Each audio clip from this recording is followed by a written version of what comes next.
ರಾಜ್ಯ ಕಂಡ ವರ್ಣರಂಜಿತ ರಾಜಕಾರಣಿ,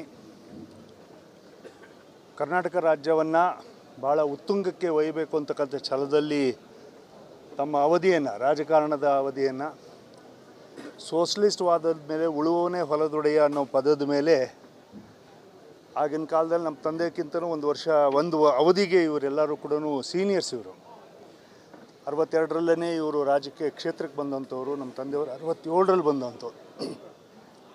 ಅವರಿಬ್ಬರಿಗೂ ಭಾಳ ಹತ್ತಿರವಾಗಿರ್ತಕ್ಕಂಥ ಸಬ್ಜೆಕ್ಟ್ ಏನು ಅಂದರೆ, ಒಂದು ರೈತರದ್ದು ಬಗ್ಗೆ ಹೋರಾಟ, ಇನ್ನೊಂದು ಅವ್ರು ಹಾಕ್ಕೊಳ್ತಕ್ಕಂಥ ಬಟ್ಟೆ ಸಮಯ ಮತ್ತು ಸಂದರ್ಭಕ್ಕೆ ತಕ್ಕಂತಲೇ ಅವರ ಉಡುಪುಗಳು ಯಾವಾಗಲೂ ಕೂಡ ಸ್ವಚ್ಛವಾಗಿರಬೇಕು, ಅಪ್ಪಟವಾಗಿರಬೇಕು. ರಾಜಕಾರಣಿಗಳು ಅಂದರೆ ವಿಶೇಷವಾಗಿರ್ತಕ್ಕಂಥ ಸಂದರ್ಭದಲ್ಲಿ ಇರಬೇಕು ಅಂತ ಹೇಳಿ ಅವರೆಲ್ಲರೂ ನೋಡಿದವರು. ನನಗೆ ಅವರ ಸಂಪರ್ಕ ಬಂದಿದ್ದು 77-78 77-78ನೇ ಇಸ್ವಿಗೆ ನಮ್ಮ ತಂದೆಯವರು ಫಸ್ಟು ರೆವಿನ್ಯೂ PWD ಮಿನಿಸ್ಟ್ರ್ ಇದ್ದಾಗ ಕುಮಾರ ಪಾರ್ಕಲ್ಲಿ ಅವರು ಬೆಂಗಳೂರಿನ ಒಂದು ಬಾಡಿಗೆ ಮನೆಗೆ ಅವರು ಮಕ್ಕಳನ್ನ ಕರ್ಕೊಂಬಿಟ್ಟು ಅಲ್ಲಿ ಕುಮಾರ ಪಾರ್ಕಲ್ಲಿ ಬಂದಂಥ ಸಂದರ್ಭ. ಆವತ್ತಿನ ದಿನದಿಂದ ನಿರಂತರವಾಗಿ ಅವರು ನಮ್ಮ ಜೊತೆಗೆ, ತಂದೆಯವ್ರ ಜೊತೆಗೆ ವಿಶೇಷವಾಗಿ ಅವರ ಸಂಪರ್ಕ ಜಾಸ್ತಿ ಇತ್ತು. ಅವರು ಸ್ಪೀಕರ್ ಆದಂಥ ಸಂದರ್ಭದಲ್ಲಿ, ರಾಜಕೀಯ ಬಿಕ್ಕಟ್ಟುಗಳು ಬಂದಂಥ ಸಂದರ್ಭದಲ್ಲಿ, ಮತ್ತು ಎಲ್ಲದಕ್ಕಿಂತ ಹೆಚ್ಚಾಗಿ ಅವರು ಮುಖ್ಯಮಂತ್ರಿ ಆದಂಥ ಸಂದರ್ಭದಲ್ಲಿ ನಮಗೆ ಒಂದು ಸಣ್ಣ ನೀರಾವರಿ ಖಾತೆಯನ್ನು ನಮಗೆ ಕೊಟ್ಟಿದ್ದರು. ಮತ್ತು ಆಮೇಲೆ ಮುನ್ಸಿಪಲ್ ಅಡ್ಮಿನಿಸ್ಟ್ರೇಷನ್ನು ಕೂಡ ಕೊಟ್ಟಿದ್ದರು. ನಾವು ಯಾವುದೇ ಫೈಲ್ಗಳನ್ನು ತಗೊಂಡು ಹೋದಂಥ ಸಂದರ್ಭದಲ್ಲಿ ಅವರು ಅದನ್ನು ಅವರೇ ಖುದ್ದಾಗಿ ನೋಡಿಬಿಟ್ಟು ಅವರೇ ಬರವಣಿಗೆಯಲ್ಲಿ ಅವರು ಅದನ್ನು ಮುಂದುವರಿಸತಕ್ಕಂಥ ಕೆಲಸವನ್ನು ಮಾಡಿದರು. ವಿಶೇಷವಾಗಿ ರೈತ ಕಾಯ ಕೆರೆ ಹೂಳು ತೆಗಿತಕ್ಕಂಥ ಸಂದರ್ಭ, ಇಡೀ ರಾಜ್ಯದಲ್ಲಿ ಬರಗಾಲ ಇರತಕ್ಕಂಥ ಸಂದರ್ಭದಲ್ಲಿ SM ಕೃಷ್ಣ ಅವರು ಇಡೀ ಜನತೆಯ ಪರವಾಗಿ ನಿಂತರು.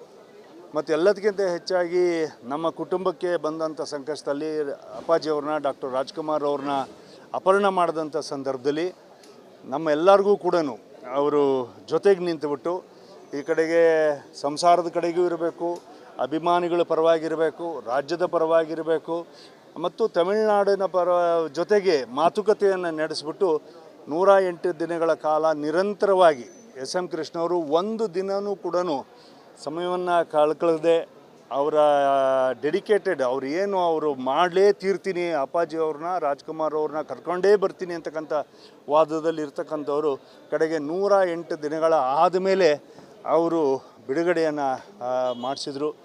ಆವಾಗ ನಾವು ವಿಧಾನಸೌಧದಲ್ಲಿ ಕಚೇರಿಯಲ್ಲಿದ್ದಂಥ ಸಂದರ್ಭದಲ್ಲಿ, ಕುಮಾರ್ ಎಲ್ಲಿದೆಯಾ, ಬಂದುಬಿಡು ಕೆಂಗಲ್ ಹನುಮಂತಯ್ಯನವರ ಗೇಟಿಗೆ, ನಾವಿಬ್ಬರು ಜೊತೆಗೆ ಹೋಗೋಣ ಅಂಥೇಳಿ ನನ್ನನ್ನು ಕರ್ಕೊಂಡು ಹೋಗಿ HL ಏರ್ಪೋರ್ಟಲ್ಲಿ ರಾಜ್ಕುಮಾರ್ ಅವ್ರನ್ನ ಫಸ್ಟ್ ಲ್ಯಾಂಡಿಂಗ್ ಮಾಡಿಸಿ ಪಾರ್ವತಮ್ಮನವರು, ನಮ್ಮ ಅಮ್ಮವರು ಮತ್ತು ನಾಗೇಶನ್ನವರು, ರಾಜ್ಕುಮಾರ್ ಅವರು 3 ಜನ ತಮಿಳುನಾಡಿಂದ ಅವತ್ತು ಲ್ಯಾಂಡ್ ಆದರು.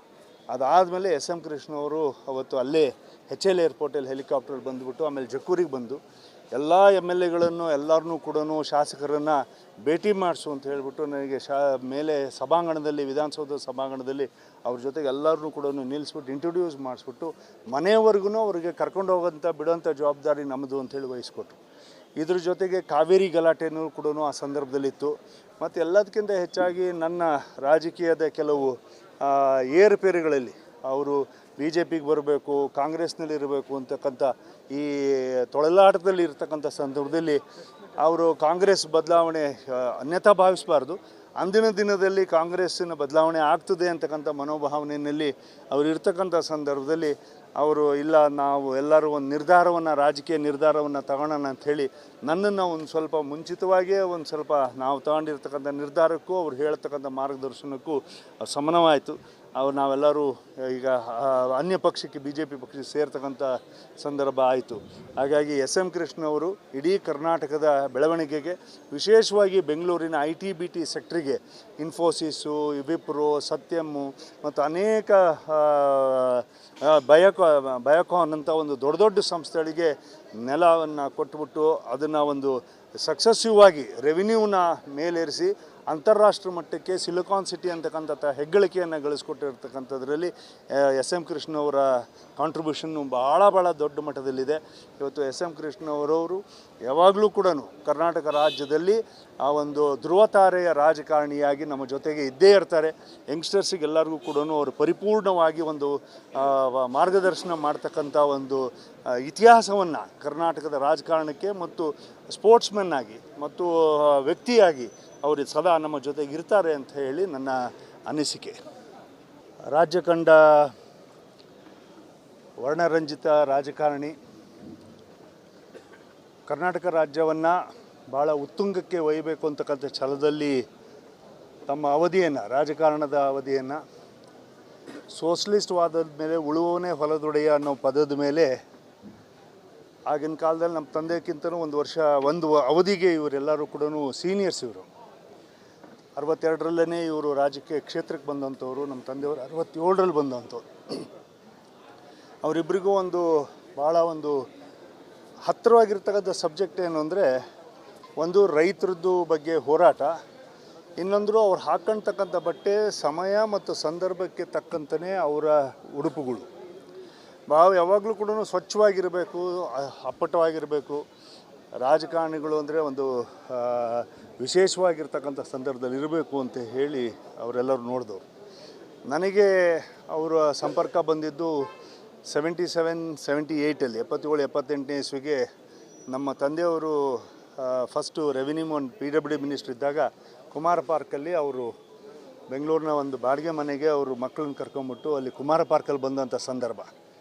ಆವತ್ತಿನ ದಿನದಿಂದ ನಿರಂತರವಾಗಿ ಅವರು ನಮ್ಮ ಜೊತೆಗೆ, ತಂದೆಯವ್ರ ಜೊತೆಗೆ ವಿಶೇಷವಾಗಿ ಅವರ ಸಂಪರ್ಕ ಜಾಸ್ತಿ ಇತ್ತು. ಅವರು ಸ್ಪೀಕರ್ ಆದಂಥ ಸಂದರ್ಭದಲ್ಲಿ, ರಾಜಕೀಯ ಬಿಕ್ಕಟ್ಟುಗಳು ಬಂದಂಥ ಸಂದರ್ಭದಲ್ಲಿ, ಮತ್ತು ಎಲ್ಲದಕ್ಕಿಂತ ಹೆಚ್ಚಾಗಿ ಅವರು ಮುಖ್ಯಮಂತ್ರಿ ಆದಂಥ ಸಂದರ್ಭದಲ್ಲಿ ನಮಗೆ ಒಂದು ಸಣ್ಣ ನೀರಾವರಿ ಖಾತೆಯನ್ನು ನಮಗೆ ಕೊಟ್ಟಿದ್ದರು. ಮತ್ತು ಆಮೇಲೆ ಮುನ್ಸಿಪಲ್ ಅಡ್ಮಿನಿಸ್ಟ್ರೇಷನ್ನು ಕೂಡ ಕೊಟ್ಟಿದ್ದರು. ನಾವು ಯಾವುದೇ ಫೈಲ್ಗಳನ್ನು ತಗೊಂಡು ಹೋದಂಥ ಸಂದರ್ಭದಲ್ಲಿ ಅವರು ಅದನ್ನು ಅವರೇ ಖುದ್ದಾಗಿ ನೋಡಿಬಿಟ್ಟು ಅವರೇ ಬರವಣಿಗೆಯಲ್ಲಿ ಅವರು ಅದನ್ನು ಮುಂದುವರಿಸತಕ್ಕಂಥ ಕೆಲಸವನ್ನು ಮಾಡಿದರು. ವಿಶೇಷವಾಗಿ ರೈತ ಕಾಯ ಕೆರೆ ಹೂಳು ತೆಗಿತಕ್ಕಂಥ ಸಂದರ್ಭ, ಇಡೀ ರಾಜ್ಯದಲ್ಲಿ ಬರಗಾಲ ಇರತಕ್ಕಂಥ ಸಂದರ್ಭದಲ್ಲಿ ಎಸ್ ಎಂ ಕೃಷ್ಣ ಅವರು ಇಡೀ ಜನತೆಯ ಪರವಾಗಿ ನಿಂತರು. ಮತ್ತು ಎಲ್ಲದಕ್ಕಿಂತ ಹೆಚ್ಚಾಗಿ ನಮ್ಮ ಕುಟುಂಬಕ್ಕೆ ಬಂದಂಥ ಸಂಕಷ್ಟದಲ್ಲಿ ಅಪ್ಪಾಜಿಯವ್ರನ್ನ, ಡಾಕ್ಟರ್ ರಾಜ್ಕುಮಾರ್ ಅವ್ರನ್ನ ಅಪಹರಣ ಮಾಡಿದಂಥ ಸಂದರ್ಭದಲ್ಲಿ ನಮ್ಮ ಎಲ್ಲರಿಗೂ ಕೂಡ ಅವರು ಜೊತೆಗೆ ನಿಂತುಬಿಟ್ಟು ಈ ಕಡೆಗೆ ಸಂಸಾರದ ಕಡೆಗೂ ಇರಬೇಕು, ಅಭಿಮಾನಿಗಳ ಪರವಾಗಿರಬೇಕು, ರಾಜ್ಯದ ಪರವಾಗಿರಬೇಕು, ಮತ್ತು ತಮಿಳುನಾಡಿನ ಜೊತೆಗೆ ಮಾತುಕತೆಯನ್ನು ನಡೆಸಿಬಿಟ್ಟು 108 ದಿನಗಳ ಕಾಲ ನಿರಂತರವಾಗಿ ಎಸ್ ಎಂ ಕೃಷ್ಣವರು ಒಂದು ದಿನವೂ ಕೂಡ ಸಮಯವನ್ನು ಕಳ್ಕೊಳ್ಳದೆ ಅವರ ಡೆಡಿಕೇಟೆಡ್, ಅವರು ಮಾಡಲೇ ತೀರ್ತೀನಿ, ಅಪ್ಪಾಜಿಯವ್ರನ್ನ, ರಾಜ್ಕುಮಾರ್ ಅವ್ರನ್ನ ಕರ್ಕೊಂಡೇ ಬರ್ತೀನಿ ಅಂತಕ್ಕಂಥ ವಾದದಲ್ಲಿ ಇರ್ತಕ್ಕಂಥವ್ರು ಕಡೆಗೆ 108 ದಿನಗಳ ಆದಮೇಲೆ ಅವರು ಬಿಡುಗಡೆಯನ್ನು ಮಾಡಿಸಿದರು. ಆವಾಗ ನಾವು ವಿಧಾನಸೌಧದಲ್ಲಿ ಕಚೇರಿಯಲ್ಲಿದ್ದಂಥ ಸಂದರ್ಭದಲ್ಲಿ ಕುಮಾರ್ ಎಲ್ಲಿದೆಯಾ ಬಂದುಬಿಡು ಕೆಂಗಲ್ ಹನುಮಂತಯ್ಯನವರ ಗೇಟಿಗೆ, ನಾವಿಬ್ಬರು ಜೊತೆಗೆ ಹೋಗೋಣ ಅಂಥೇಳಿ ನನ್ನನ್ನು ಕರ್ಕೊಂಡು ಹೋಗಿ HL ಏರ್ಪೋರ್ಟಲ್ಲಿ ರಾಜ್ಕುಮಾರ್ ಅವ್ರನ್ನ ಫಸ್ಟ್ ಲ್ಯಾಂಡಿಂಗ್ ಮಾಡಿಸಿ ಪಾರ್ವತಮ್ಮನವರು, ನಮ್ಮ ಅಮ್ಮವರು ಮತ್ತು ನಾಗೇಶನ್ನವರು, ರಾಜ್ಕುಮಾರ್ ಅವರು 3 ಜನ ತಮಿಳುನಾಡಿಂದ ಅವತ್ತು ಲ್ಯಾಂಡ್ ಆದರು. ಅದಾದಮೇಲೆ ಎಸ್ ಎಂ ಕೃಷ್ಣ ಅವರು ಅವತ್ತು ಅಲ್ಲೇ HL ಏರ್ಪೋರ್ಟಲ್ಲಿ ಹೆಲಿಕಾಪ್ಟರ್ ಬಂದುಬಿಟ್ಟು ಆಮೇಲೆ ಜಕ್ಕೂರಿಗೆ ಬಂದು ಎಲ್ಲ MLAಗಳನ್ನು ಎಲ್ಲರನ್ನೂ ಕೂಡ ಶಾಸಕರನ್ನು ಭೇಟಿ ಮಾಡಿಸು ಅಂತ ಹೇಳಿಬಿಟ್ಟು ನನಗೆ ಮೇಲೆ ಸಭಾಂಗಣದಲ್ಲಿ, ವಿಧಾನಸೌಧ ಸಭಾಂಗಣದಲ್ಲಿ ಅವ್ರ ಜೊತೆಗೆ ಎಲ್ಲರನ್ನೂ ಕೂಡ ನಿಲ್ಲಿಸ್ಬಿಟ್ಟು ಇಂಟ್ರೊಡ್ಯೂಸ್ ಮಾಡಿಸ್ಬಿಟ್ಟು ಮನೆಯವರೆಗೂ ಅವರಿಗೆ ಕರ್ಕೊಂಡು ಹೋಗೋಂಥ ಬಿಡೋಂಥ ಜವಾಬ್ದಾರಿ ನಮ್ಮದು ಅಂಥೇಳಿ ವಹಿಸ್ಕೊಟ್ರು. ಇದ್ರ ಜೊತೆಗೆ ಕಾವೇರಿ ಗಲಾಟೆನೂ ಕೂಡ ಆ ಸಂದರ್ಭದಲ್ಲಿತ್ತು. ಮತ್ತು ಎಲ್ಲದಕ್ಕಿಂತ ಹೆಚ್ಚಾಗಿ ನನ್ನ ರಾಜಕೀಯದ ಕೆಲವು ಏರುಪೇರುಗಳಲ್ಲಿ ಅವರು BJPಗೆ ಬರಬೇಕು, ಕಾಂಗ್ರೆಸ್ನಲ್ಲಿರಬೇಕು ಅಂತಕ್ಕಂಥ ಈ ತೊಳಲಾಟದಲ್ಲಿ ಇರ್ತಕ್ಕಂಥ ಸಂದರ್ಭದಲ್ಲಿ ಅವರು ಕಾಂಗ್ರೆಸ್ ಬದಲಾವಣೆ ಅನ್ಯಥಾ ಭಾವಿಸಬಾರ್ದು. ಅಂದಿನ ದಿನದಲ್ಲಿ ಕಾಂಗ್ರೆಸ್ಸಿನ ಬದಲಾವಣೆ ಆಗ್ತದೆ ಅಂತಕ್ಕಂಥ ಮನೋಭಾವನೆಯಲ್ಲಿ ಅವರು ಇರ್ತಕ್ಕಂಥ ಸಂದರ್ಭದಲ್ಲಿ ಅವರು ಇಲ್ಲ, ನಾವು ಎಲ್ಲರೂ ಒಂದು ರಾಜಕೀಯ ನಿರ್ಧಾರವನ್ನು ತಗೊಳ್ಳೋಣ ಅಂಥೇಳಿ ನನ್ನನ್ನು ಒಂದು ಸ್ವಲ್ಪ ಮುಂಚಿತವಾಗಿಯೇ ನಾವು ತಗೊಂಡಿರ್ತಕ್ಕಂಥ ನಿರ್ಧಾರಕ್ಕೂ ಅವ್ರು ಹೇಳ್ತಕ್ಕಂಥ ಮಾರ್ಗದರ್ಶನಕ್ಕೂ ಸಮಾನವಾಯಿತು. ನಾವೆಲ್ಲರೂ ಈಗ ಅನ್ಯ ಪಕ್ಷಕ್ಕೆ BJP ಪಕ್ಷಕ್ಕೆ ಸೇರ್ತಕ್ಕಂಥ ಸಂದರ್ಭ ಆಯಿತು. ಹಾಗಾಗಿ SM ಕೃಷ್ಣ ಅವರು ಇಡೀ ಕರ್ನಾಟಕದ ಬೆಳವಣಿಗೆಗೆ, ವಿಶೇಷವಾಗಿ ಬೆಂಗಳೂರಿನ IT-BT ಸೆಕ್ಟ್ರಿಗೆ, ಇನ್ಫೋಸಿಸು, ವಿಪ್ರೋ, ಸತ್ಯಮ್ಮು ಮತ್ತು ಅನೇಕ ಬಯೋಕಾನ್ ಅಂತ ಒಂದು ದೊಡ್ಡ ದೊಡ್ಡ ಸಂಸ್ಥೆಗಳಿಗೆ ನೆಲವನ್ನು ಕೊಟ್ಬಿಟ್ಟು ಅದನ್ನು ಒಂದು ಸಕ್ಸಸ್ಸಿವ್ ಆಗಿ ರೆವಿನ್ಯೂನ ಮೇಲೇರಿಸಿ ಅಂತಾರಾಷ್ಟ್ರೀಯ ಮಟ್ಟಕ್ಕೆ ಸಿಲಿಕಾನ್ ಸಿಟಿ ಅಂತಕ್ಕಂಥ ಹೆಗ್ಗಳಿಕೆಯನ್ನು ಗಳಿಸ್ಕೊಟ್ಟಿರ್ತಕ್ಕಂಥದ್ರಲ್ಲಿ SM ಕೃಷ್ಣ ಅವರ ಕಾಂಟ್ರಿಬ್ಯೂಷನ್ನು ಭಾಳ ದೊಡ್ಡ ಮಟ್ಟದಲ್ಲಿದೆ. ಇವತ್ತು SM ಕೃಷ್ಣ ಅವರವರು ಯಾವಾಗಲೂ ಕೂಡ ಕರ್ನಾಟಕ ರಾಜ್ಯದಲ್ಲಿ ಆ ಒಂದು ಧ್ರುವತಾರೆಯ ರಾಜಕಾರಣಿಯಾಗಿ ನಮ್ಮ ಜೊತೆಗೆ ಇದ್ದೇ ಇರ್ತಾರೆ. ಯಂಗ್ಸ್ಟರ್ಸಿಗೆಲ್ಲರಿಗೂ ಕೂಡ ಅವರು ಪರಿಪೂರ್ಣವಾಗಿ ಒಂದು ಮಾರ್ಗದರ್ಶನ ಮಾಡ್ತಕ್ಕಂಥ ಒಂದು ಇತಿಹಾಸವನ್ನು ಕರ್ನಾಟಕದ ರಾಜಕಾರಣಕ್ಕೆ ಮತ್ತು ಸ್ಪೋರ್ಟ್ಸ್ಮನ್ ಆಗಿ ಮತ್ತು ವ್ಯಕ್ತಿಯಾಗಿ ಅವರು ಸದಾ ನಮ್ಮ ಜೊತೆಗೆ ಇರ್ತಾರೆ ಅಂತ ಹೇಳಿ ನನ್ನ ಅನಿಸಿಕೆ. ರಾಜ್ಯ ಕಂಡ ವರ್ಣರಂಜಿತ ರಾಜಕಾರಣಿ, ಕರ್ನಾಟಕ ರಾಜ್ಯವನ್ನು ಭಾಳ ಉತ್ತುಂಗಕ್ಕೆ ಒಯ್ಯಬೇಕು ಅಂತಕ್ಕಂಥ ಛಲದಲ್ಲಿ ತಮ್ಮ ಅವಧಿಯನ್ನು, ರಾಜಕಾರಣದ ಅವಧಿಯನ್ನು ಸೋಷಲಿಸ್ಟ್ ವಾದದ ಮೇಲೆ ಉಳುವವನೇ ಹೊಲದೊಡೆಯ ಅನ್ನೋ ಪದದ ಮೇಲೆ ಆಗಿನ ಕಾಲದಲ್ಲಿ ನಮ್ಮ ತಂದೆಗಿಂತಲೂ ಒಂದು ಅವಧಿಗೆ ಇವರೆಲ್ಲರೂ ಕೂಡ ಸೀನಿಯರ್ಸ್. ಇವರು 62ರಲ್ಲೇ ಇವರು ರಾಜಕೀಯ ಕ್ಷೇತ್ರಕ್ಕೆ ಬಂದಂಥವ್ರು. ನಮ್ಮ ತಂದೆಯವರು 67ರಲ್ಲಿ ಬಂದಂಥವ್ರು. ಅವರಿಬ್ಬರಿಗೂ ಭಾಳ ಹತ್ತಿರವಾಗಿರ್ತಕ್ಕಂಥ ಸಬ್ಜೆಕ್ಟ್ ಏನು ಅಂದರೆ, ಒಂದು ರೈತರದ್ದು ಬಗ್ಗೆ ಹೋರಾಟ, ಇನ್ನೊಂದು ಅವ್ರು ಹಾಕ್ಕೊಳ್ತಕ್ಕಂಥ ಬಟ್ಟೆ ಸಮಯ ಮತ್ತು ಸಂದರ್ಭಕ್ಕೆ ತಕ್ಕಂತಲೇ ಅವರ ಉಡುಪುಗಳು ಯಾವಾಗಲೂ ಕೂಡ ಸ್ವಚ್ಛವಾಗಿರಬೇಕು, ಅಪ್ಪಟವಾಗಿರಬೇಕು. ರಾಜಕಾರಣಿಗಳು ಅಂದರೆ ಒಂದು ವಿಶೇಷವಾಗಿರ್ತಕ್ಕಂಥ ಸಂದರ್ಭದಲ್ಲಿ ಇರಬೇಕು ಅಂತ ಹೇಳಿ ಅವರೆಲ್ಲರೂ ನೋಡಿದವರು. ನನಗೆ ಅವರ ಸಂಪರ್ಕ ಬಂದಿದ್ದು 77-78 77-78ನೇ ಇಸ್ವಿಗೆ ನಮ್ಮ ತಂದೆಯವರು ಫಸ್ಟು ರೆವಿನ್ಯೂ ಒಂದು PWD ಮಿನಿಸ್ಟ್ರ್ ಇದ್ದಾಗ ಕುಮಾರ ಪಾರ್ಕಲ್ಲಿ ಅವರು ಬೆಂಗಳೂರಿನ ಒಂದು ಬಾಡಿಗೆ ಮನೆಗೆ ಅವರು ಮಕ್ಕಳನ್ನ ಕರ್ಕೊಂಬಿಟ್ಟು ಅಲ್ಲಿ ಕುಮಾರ ಪಾರ್ಕಲ್ಲಿ ಬಂದಂಥ ಸಂದರ್ಭ. ಆವತ್ತಿನ ದಿನದಿಂದ ನಿರಂತರವಾಗಿ ಅವರು ನಮ್ಮ ಜೊತೆಗೆ, ತಂದೆಯವ್ರ ಜೊತೆಗೆ ವಿಶೇಷವಾಗಿ ಅವರ ಸಂಪರ್ಕ ಜಾಸ್ತಿ ಇತ್ತು. ಅವರು ಸ್ಪೀಕರ್ ಆದಂಥ ಸಂದರ್ಭದಲ್ಲಿ, ರಾಜಕೀಯ ಬಿಕ್ಕಟ್ಟುಗಳು ಬಂದಂಥ ಸಂದರ್ಭದಲ್ಲಿ ಮತ್ತು ಎಲ್ಲದಕ್ಕಿಂತ ಹೆಚ್ಚಾಗಿ ಅವರು ಮುಖ್ಯಮಂತ್ರಿ ಆದಂಥ ಸಂದರ್ಭದಲ್ಲಿ ನಮಗೆ ಒಂದು ಸಣ್ಣ ನೀರಾವರಿ ಖಾತೆಯನ್ನು ನಮಗೆ ಕೊಟ್ಟಿದ್ದರು ಮತ್ತು ಆಮೇಲೆ ಮುನ್ಸಿಪಲ್ ಅಡ್ಮಿನಿಸ್ಟ್ರೇಷನ್ನು ಕೂಡ ಕೊಟ್ಟಿದ್ದರು. ನಾವು ಯಾವುದೇ ಫೈಲ್ಗಳನ್ನು ತಗೊಂಡು ಹೋದಂಥ ಸಂದರ್ಭದಲ್ಲಿ ಅವರು ಅದನ್ನು ಅವರೇ ಖುದ್ದಾಗಿ ನೋಡಿಬಿಟ್ಟು ಅವರೇ ಬರವಣಿಗೆಯಲ್ಲಿ ಅವರು ಅದನ್ನು ಮುಂದುವರಿಸತಕ್ಕಂಥ ಕೆಲಸವನ್ನು ಮಾಡಿದರು. ವಿಶೇಷವಾಗಿ ರೈತ ಕಾಯ ಕೆರೆ ಹೂಳು ತೆಗಿತಕ್ಕಂಥ ಸಂದರ್ಭ, ಇಡೀ ರಾಜ್ಯದಲ್ಲಿ ಬರಗಾಲ ಇರತಕ್ಕಂಥ ಸಂದರ್ಭದಲ್ಲಿ SM ಕೃಷ್ಣ ಅವರು ಇಡೀ ಜನತೆಯ ಪರವಾಗಿ ನಿಂತರು. ಮತ್ತು ಎಲ್ಲದಕ್ಕಿಂತ ಹೆಚ್ಚಾಗಿ ನಮ್ಮ ಕುಟುಂಬಕ್ಕೆ ಬಂದಂಥ ಸಂಕಷ್ಟದಲ್ಲಿ ಅಪ್ಪಾಜಿಯವ್ರನ್ನ, ಡಾಕ್ಟರ್ ರಾಜ್ಕುಮಾರ್ ಅವ್ರನ್ನ ಅಪಹರಣ ಮಾಡಿದಂಥ ಸಂದರ್ಭದಲ್ಲಿ ನಮ್ಮ ಎಲ್ಲರಿಗೂ ಕೂಡ ಅವರು ಜೊತೆಗೆ ನಿಂತುಬಿಟ್ಟು ಈ ಕಡೆಗೆ ಸಂಸಾರದ ಕಡೆಗೂ ಇರಬೇಕು, ಅಭಿಮಾನಿಗಳ ಪರವಾಗಿರಬೇಕು, ರಾಜ್ಯದ ಪರವಾಗಿರಬೇಕು ಮತ್ತು ತಮಿಳುನಾಡಿನ ಜೊತೆಗೆ ಮಾತುಕತೆಯನ್ನು ನಡೆಸಿಬಿಟ್ಟು 108 ದಿನಗಳ ಕಾಲ ನಿರಂತರವಾಗಿ SM ಕೃಷ್ಣ ಅವರು ಒಂದು ದಿನವೂ ಕೂಡ ಸಮಯವನ್ನು ಕಳ್ಕೊಳ್ಳದೆ ಅವರ ಡೆಡಿಕೇಟೆಡ್, ಅವರು ಮಾಡಲೇ ತೀರ್ತೀನಿ, ಅಪ್ಪಾಜಿ ಅವ್ರನ್ನ, ರಾಜ್ಕುಮಾರ್ ಅವ್ರನ್ನ ಕರ್ಕೊಂಡೇ ಬರ್ತೀನಿ ಅಂತಕ್ಕಂಥ ವಾದದಲ್ಲಿ ಇರ್ತಕ್ಕಂಥವ್ರು ಕಡೆಗೆ 108 ದಿನಗಳ ಆದಮೇಲೆ ಅವರು ಬಿಡುಗಡೆಯನ್ನು ಮಾಡಿಸಿದರು.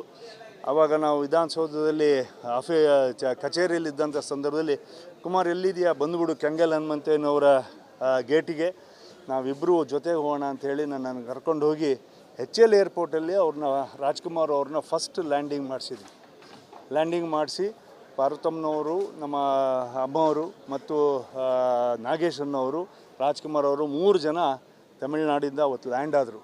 ಅದಾದಮೇಲೆ SM ಕೃಷ್ಣ ಅವರು ಅವತ್ತು ಅಲ್ಲೇ HL ಏರ್ಪೋರ್ಟಲ್ಲಿ ಹೆಲಿಕಾಪ್ಟರ್ ಬಂದುಬಿಟ್ಟು ಆಮೇಲೆ ಜಕ್ಕೂರಿಗೆ ಬಂದು ಎಲ್ಲ MLAಗಳನ್ನು ಎಲ್ಲರನ್ನೂ ಕೂಡ ಶಾಸಕರನ್ನು ಭೇಟಿ ಮಾಡಿಸು ಅಂತ ಹೇಳಿಬಿಟ್ಟು ನನಗೆ ಮೇಲೆ ಸಭಾಂಗಣದಲ್ಲಿ, ವಿಧಾನಸೌಧ ಸಭಾಂಗಣದಲ್ಲಿ ಅವ್ರ ಜೊತೆಗೆ ಎಲ್ಲರನ್ನೂ ಕೂಡ ನಿಲ್ಲಿಸ್ಬಿಟ್ಟು ಇಂಟ್ರೊಡ್ಯೂಸ್ ಮಾಡಿಸ್ಬಿಟ್ಟು ಮನೆಯವರೆಗೂ ಅವರಿಗೆ ಕರ್ಕೊಂಡು ಹೋಗೋಂಥ ಬಿಡೋಂಥ ಜವಾಬ್ದಾರಿ ನಮ್ಮದು ಅಂಥೇಳಿ ವಹಿಸ್ಕೊಟ್ರು. ಇದ್ರ ಜೊತೆಗೆ ಕಾವೇರಿ ಗಲಾಟೆನೂ ಕೂಡ ಆ ಸಂದರ್ಭದಲ್ಲಿತ್ತು. ಮತ್ತು ಎಲ್ಲದಕ್ಕಿಂತ ಹೆಚ್ಚಾಗಿ ನನ್ನ ರಾಜಕೀಯದ ಕೆಲವು ಏರುಪೇರುಗಳಲ್ಲಿ ಅವರು BJPಗೆ ಬರಬೇಕು, ಕಾಂಗ್ರೆಸ್ನಲ್ಲಿ ಇರಬೇಕು ಅಂತಕ್ಕಂಥ ಈ ತೊಳಲಾಟದಲ್ಲಿ ಇರ್ತಕ್ಕಂಥ ಸಂದರ್ಭದಲ್ಲಿ ಅವರು ಕಾಂಗ್ರೆಸ್ ಬದಲಾವಣೆ ಅನ್ಯಥಾ ಭಾವಿಸಬಾರ್ದು, ಅಂದಿನ ದಿನದಲ್ಲಿ ಕಾಂಗ್ರೆಸ್ಸಿನ ಬದಲಾವಣೆ ಆಗ್ತದೆ ಅಂತಕ್ಕಂಥ ಮನೋಭಾವನೆಯಲ್ಲಿ ಅವರು ಇರ್ತಕ್ಕಂಥ ಸಂದರ್ಭದಲ್ಲಿ ಅವರು ಇಲ್ಲ ನಾವು ಎಲ್ಲರೂ ಒಂದು ನಿರ್ಧಾರವನ್ನು ರಾಜಕೀಯ ನಿರ್ಧಾರವನ್ನು ತಗೊಳ್ಳೋಣ ಅಂಥೇಳಿ ನನ್ನನ್ನು ಒಂದು ಸ್ವಲ್ಪ ಮುಂಚಿತವಾಗಿಯೇ ಒಂದು ಸ್ವಲ್ಪ ನಾವು ತಗೊಂಡಿರ್ತಕ್ಕಂಥ ನಿರ್ಧಾರಕ್ಕೂ ಅವ್ರು ಹೇಳ್ತಕ್ಕಂಥ ಮಾರ್ಗದರ್ಶನಕ್ಕೂ ಸಮನವಾಯಿತು. ನಾವೆಲ್ಲರೂ ಈಗ ಅನ್ಯ ಪಕ್ಷಕ್ಕೆ BJP ಪಕ್ಷಕ್ಕೆ ಸೇರ್ತಕ್ಕಂಥ ಸಂದರ್ಭ ಆಯಿತು. ಹಾಗಾಗಿ SM ಕೃಷ್ಣ ಅವರು ಇಡೀ ಕರ್ನಾಟಕದ ಬೆಳವಣಿಗೆಗೆ, ವಿಶೇಷವಾಗಿ ಬೆಂಗಳೂರಿನ IT-BT ಸೆಕ್ಟ್ರಿಗೆ, ಇನ್ಫೋಸಿಸು, ವಿಪ್ರೋ, ಸತ್ಯಮ್ಮು ಮತ್ತು ಅನೇಕ ಬಯೋಕಾನ್ ಅಂತ ಒಂದು ದೊಡ್ಡ ದೊಡ್ಡ ಸಂಸ್ಥೆಗಳಿಗೆ ನೆಲವನ್ನು ಕೊಟ್ಬಿಟ್ಟು ಅದನ್ನು ಒಂದು ಸಕ್ಸಸ್ಸಿವ್ ಆಗಿ ರೆವಿನ್ಯೂನ ಮೇಲೇರಿಸಿ ಅಂತಾರಾಷ್ಟ್ರ ಮಟ್ಟಕ್ಕೆ ಸಿಲಿಕಾನ್ ಸಿಟಿ ಅಂತಕ್ಕಂಥ ಹೆಗ್ಗಳಿಕೆಯನ್ನು ಗಳಿಸ್ಕೊಟ್ಟಿರ್ತಕ್ಕಂಥದ್ರಲ್ಲಿ SM ಕೃಷ್ಣ ಅವರ ಕಾಂಟ್ರಿಬ್ಯೂಷನ್ನು ಭಾಳ ದೊಡ್ಡ ಮಟ್ಟದಲ್ಲಿದೆ. ಇವತ್ತು SM ಕೃಷ್ಣ ಅವರವರು ಯಾವಾಗಲೂ ಕೂಡ ಕರ್ನಾಟಕ ರಾಜ್ಯದಲ್ಲಿ ಆ ಒಂದು ಧ್ರುವತಾರೆಯ ರಾಜಕಾರಣಿಯಾಗಿ ನಮ್ಮ ಜೊತೆಗೆ ಇದ್ದೇ ಇರ್ತಾರೆ. ಯಂಗ್ಸ್ಟರ್ಸಿಗೆಲ್ಲರಿಗೂ ಕೂಡ ಅವರು ಪರಿಪೂರ್ಣವಾಗಿ ಒಂದು ಮಾರ್ಗದರ್ಶನ ಮಾಡ್ತಕ್ಕಂಥ ಒಂದು ಇತಿಹಾಸವನ್ನು ಕರ್ನಾಟಕದ ರಾಜಕಾರಣಕ್ಕೆ ಮತ್ತು ಸ್ಪೋರ್ಟ್ಸ್ಮನ್ ಆಗಿ ಮತ್ತು ವ್ಯಕ್ತಿಯಾಗಿ ಅವರು ಸದಾ ನಮ್ಮ ಜೊತೆಗೆ ಇರ್ತಾರೆ ಅಂತ ಹೇಳಿ ನನ್ನ ಅನಿಸಿಕೆ.